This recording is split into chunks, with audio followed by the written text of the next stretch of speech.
Thierry Telade, vous êtes président de Sac à dos. Dites-nous, c'est quoi Sac à dos? Sac à dos, c'est une association créée en 2005 qui a pour but d'aider les sans-abri. Et nous avons fait le constat que malheureusement, ils et elles sont de plus en plus nombreuses dans la rue et il fallait bien trouver une solution pour les accompagner et les aider. Et donc nous avons créé cette association à partir de 4 concepts. Pas d'argent qui circule parce que l'important est que tout l'argent soit consacré à vos dons. Nous travaillons avec les médias parce que c'est eux qui font connaître notre action. Et nous travaillons aussi avec les associations qui, tout au long de l'année, accompagnent les sans-abri parce que c'est eux qui les connaissent vraiment. Et nous intervenons en fin d'année parce que c'est la période où les sans-abri ont le plus besoin de soutien. Ça représente quoi pour vous, un SDF? C'est d'abord une personne fragile. On ne devient pas sans domicile fixe par simple volonté. Quand on ne peut plus payer son loyer, on est mis à la rue et on devient sans domicile. Quand on est malade et on ne peut plus travailler, donc on perd son emploi et sa maison. C'est un petit peu quand on devient différent des autres et on est rejeté, on est isolé. Quand on a un décès, un divorce, un accident de vie, on doit tout assumer seul. Certains ne peuvent pas et sont pris dans une spirale infernale. Être sans domicile est devenu malheureusement une possibilité pour n'importe qui. Une entreprise qui ferme, un cancer, le Covid, un conjoint qui quitte le foyer, un drame familial, parfois un simple accident qui casse une famille. On peut même avoir un travail, un salaire, et pourtant ne pas avoir un toit. Les loyers sont devenus tellement chers pour une seule personne. C'est souvent très compliqué. Dans la rue, on retrouve souvent ceux que l'on ne veut plus soigner, ceux qui sombrent dans la drogue et l'alcool.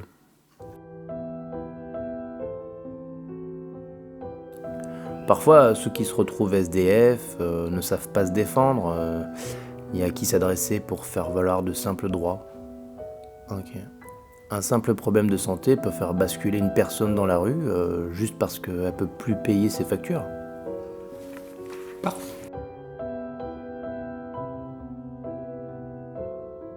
Quand on est différent des autres, on est rejeté et on est isolé. C'est le cas des garçons ou des filles qui ont une sexualité différente des autres. Oui, on le voit parfois des adolescents qui sont jetés de chez eux parce que la sexualité ne plaît pas à leurs parents. Ou alors ils ne sont pas avec la bonne copine ou le bon copain. Qu'est-ce que vous aimeriez qu'on fasse pour vous dans la rue? Qu'on m'aide, qu'on me sourie. Des fois, une petite attention fait toujours plaisir. Pour vous, qu'est-ce qui serait important? Imaginez, moi en plus, je suis une femme. Et les femmes, mensuellement, elles ont des besoins.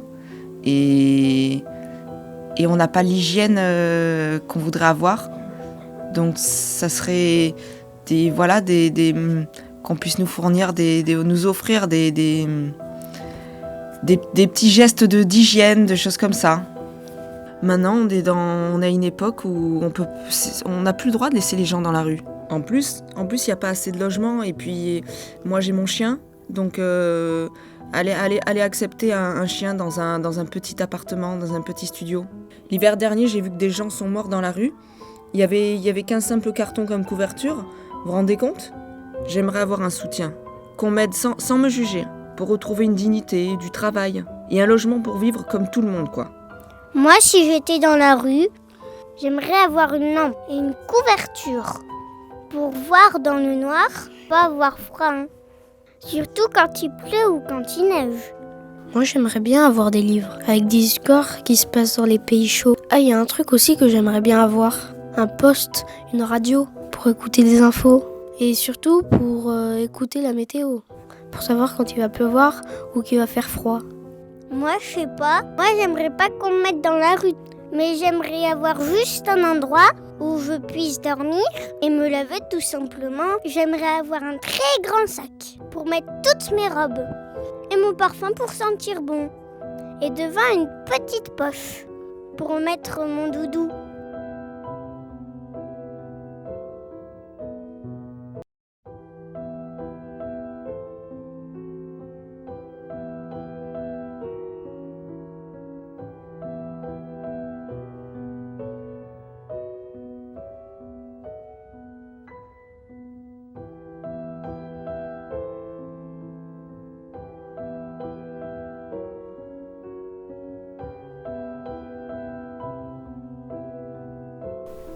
Alors, dans ce grand sac, qui est un grand sac de randonnée, qui fait environ 40-45 litres, on va mettre un premier kit, qui est le kit culture et communication. Alors Charlie, tu vas nous le donner? Oui. Tu mets quoi dedans? Un livre pour lire le soir, Oui, une lampe électrique, des cartes pour jouer avec les amis, un stylo pour écrire, des lettres, des feuilles et des lettres. encore. et des enveloppes, oui. Non, Tu peux me le donner? On va le mettre dans le sac. Ça, c'est bien. Ils vont pouvoir jouer aux cartes, écrire à leur famille, à l'administration quelquefois, pouvoir lire. C'est important quand on est dans la rue. Tu y as pensé en faisant ton kit? Super.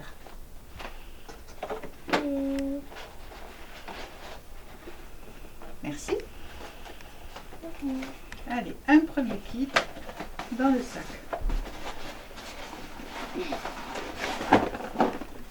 Alors après, on pourrait mettre un kit qu'on appellerait le kit chaleur, parce que l'hiver, qu'est-ce qui fait froid dans la rue? Vous croyez pas? oui. Alors, tu nous dis, Mila, ce qu'on peut mettre dans le kit chaleur? Tu sais ce que c'est? Non. C'est un bonnet, hein, c'est une espèce, un bonnet pour avoir bien chaud. Alors on va le mettre au fond. Des gants. Des gants, très bonne idée. Une écharpe, Une écharpe. c'est important l'hiver. Des chaussettes bien chaudes, encore des chaussettes, mais c'est important les chaussettes, tu sais, quand il fait froid dans la rue, on a souvent très très froid aux pieds. vestes. Encore des chaussettes, une grosse polaire bien chaude, super, on va la mettre en plus. Un gros pull, Un gros pull. très bien. Et ça. Ah, et ça, ce sont des couvertures de survie. Pour se couvrir la nuit quand il fait froid, ou même le jour, ou quand il pleut. On les rajoute dans le sac? Oui, merci. Ensuite, on pourrait mettre de l'hygiène. Parce que c'est important d'être propre. De rester propre, même quand on est dans la rue. D'accord? Est-ce que tu veux bien nous dire, Arthur, ce que tu mets dans ton kit hygiène? Une brosse à dents. Ah oui, brosse à dents. On va les mettre dans la trousse de toilette. Vas-y, Mila, tu peux l'aider? Voilà. Attends, je vais lui tenir comme ça, il peut mettre tout. Un Un rasoir. rasoir. Pour se raser, Des mouchoirs. Oui. pour se moucher, Du savon. Très pour bien. se laver les mains. Des gants. Oui. Une serviette aussi, j'ai vu. On va les mettre comme ça dans le sac. Là. Voilà, merci. Ce petit croc Une dans très grande serviette. Oui. Tu peux me passer le croc et me mettre Ça, là. ce sont des protections périodiques. C'est pour, c'est réservé aux dames. Et ça, c'est un gel de mousse rasante pour se raser le visage. On peut mettre du shampoing, on peut mettre tout ce qu'on a dans notre salle de bain et qui nous sert à faire notre toilette. Voilà, alors on rajoute ça. Et alors pour finir, parce que quand même c'est un beau cadeau pour Noël, peut-être on pourrait mettre un kit festif. Qu'en penses-tu? Oui? Alors, dis-nous, qu'est-ce qu'on mettrait? C'est des petites choses pour se régaler, parce qu'on est à Noël, donc on aime bien avoir un petit plus. Des gâteaux. Oui. Alors, Des peut-être tu peux les mettre dans le sac qui est là. Comme ça, on le mettra dans le sac à dos après. Des gâteaux, des bonbons. Aussi parce que à chaque fois qu'on mange des bonbons, si on a des cadeaux, on se lave les dents. Eh ben, ça tombe bien, on a mis une brosse à dents Petit dedans. chocolat. Des chocolats Ça, c'est des et une bonne sucreries. boîte de pâté. Trop bien, ils vont se régaler avec tout ça. Oui? Alors on le rajoute dans le sac. Voilà. Très bien.